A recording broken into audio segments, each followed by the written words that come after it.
সেখানে জায়গা হবে, যারা করবেন না এখন থেকে কাল থেকে তাদের জায়গা হবে না।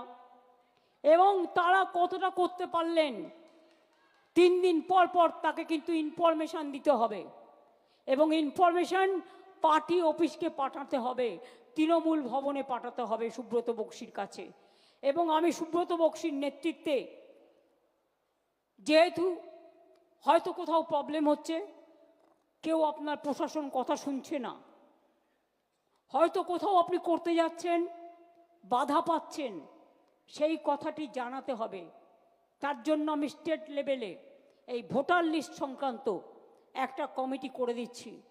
তাদের রোটেশন অনুযায়ী অফিসে 4 জন করে বসতে হবে, এখন কাল থেকে রেগুলার তারা বসবেন এবং তারা কথাগুলো শুনবেন, সমাধান করবেন। না করতে পারলে আমাকে যোগাযোগ করবেন। তার কারণ হচ্ছে আমি কিন্তু always available for this type of work. আমি এমার্জেন্সিতে অলওয়েজ অ্যাভেলেবেল, এটা মাথায় রাখবেন, সবাই জানে সেটা। আমি সুব্রত বক্সি নেতৃত্বে একটা কমিটি করে দিচ্ছি স্টেটে। সুব্রত বক্সি, অভিষেক বন্দ্যোপাধ্যায়, কল্যাণ ব্যানার্জি, সুজিত বোস, মলয় ঘটক, পার্থ ভৌমিক, ডেরেক অব্রায়েন, উদয়ন গুহ, বিপ্লব মিত্র, অর্পিতা ঘোষ, মমতাবালা ঠাকুর, কাকুলি ঘোষ দস্তিদার, অরূপ বিশ্বাস, ফিরাদ হাকিম, দেবাংশু, চন্দ্রিমা ভট্টাচার্য, মালা রায়, সুদীপ বন্দ্যোপাধ্যায়,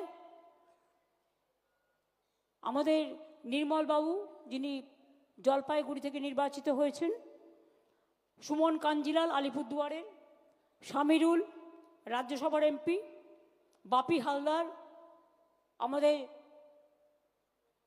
এমপি মথুরাপুরের, পুলক রায়, জগদীশ বাসুনিয়া কুচবিহারের, মোশাররফ হোসেন ইটাহারের, ঋতব্রত ট্রেড ইউনিয়নের, ডক্টর মানস ভূঁইয়া মিদনাপুরের, বীরবাহা হাসদা ঝাড়গ্রামের, রাজীব ব্যানার্জি, ব্রাত্য বোস, প্রকাশচিক বারিক, স্নেহাশিস চক্রবর্তী,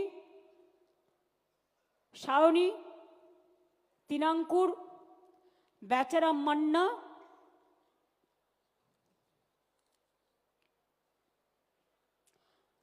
এদের নিয়ে আমি একটা কমিটি করে দিচ্ছি। আমি সব্যসাচীকেও রাখছি। এদের কাজ হচ্ছে এরা বসে পার্টি অফিসে কার কি প্রবলেম আছে সেগুলোকে নেবে, নিয়ে কোথায় কোথায় প্রবলেম হচ্ছে সেটা তারা পাস অন করবে, যদি যেটা তারা সামলাতে না পারবে। এবং বক্সিদাকে আমি এই লিস্টটা দিয়ে বলবো যে এটা হাতে রাখতে, অরূপ এটা দিয়ে দাও, হাতে রাখতে এই অনুযায়ী 4 জন করে দায়িত্ব দেবেন যারা রেগুলার এসে বসলেন। আমি বীরভূমকে রাখিনি, তার কারণ বীরভূমে যারা আছে তারা নিজেদের মতো করে তাদের কোর কমিটি আছে, কোর কমিটি নিয়ে করবে সবাইকে নিয়ে। কেষ্ট কাউকে কিন্তু বাদ দেওয়া যাবে না, কাজলকেও কনফিডেন্সে নিতে হবে, আশিস দাকে আর শতাব্দীকেও মাঝে মাঝে ডেকে নেবে। কাজেই সবাই মিলে করবে।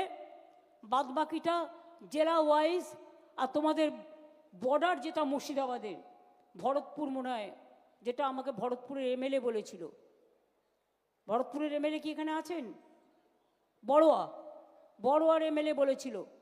হ্যাঁ, তুমি বলেছিলে কেষ্টর কথা, তুমি কথা বলে নিও।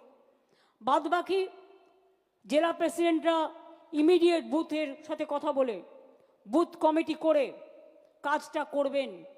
এবং যে জেলা প্রেসিডেন্ট এটা পারবেন না, আমি কিন্তু সেখানে চেঞ্জ করতে বাধ্য হব। এবং আমি ছাত্র যুব মহিলা ট্রেড ইউনিয়ন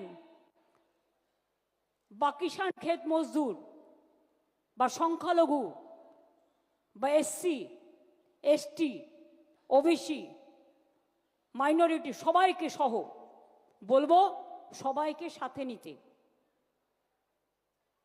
যখন বুথে এই কাজটা করবেন। এমপিদের আমি রিকোয়েস্ট করব, আগামী দিন অ্যাসেম্বলি ইলেকশন আছে, এর ওপর আপনাদের ভাগ্য নির্ভর করছে। তার কারণ আমি বিজেপিকে বিশ্বাস করি না। জোর করে ওয়ান নেশন ওয়ান ইলেকশন করে আবার কিন্তু লোকসভা ইলেকশন, অ্যাসেম্বলি ইলেকশন একসাথে করতে পারে। সুতরাং আপনাদেরও অলরেডি অ্যালার্ট হতে হবে, টেক কেয়ার করতে হবে, যে কোনো পরিস্থিতির জন্য প্রস্তুত থাকতে হবে। আমি বিজেপিকে বিশ্বাস করি না। এরা আগের দিন রাতে বিল এনে পরের দিন সকালবেলায় গায়ের জোরে ভয়েস ভোটে পাশ করিয়ে দেয়। এই গভর্নমেন্ট কোনো ডেমোক্রেসি মানে না। শুধু ধর্মের নামে বকধার্মিক খেলা চলছে, ধর্মের নামে অধর্মের খেলা চলছে। আমি এখনো বলি ধর্ম আলাদা,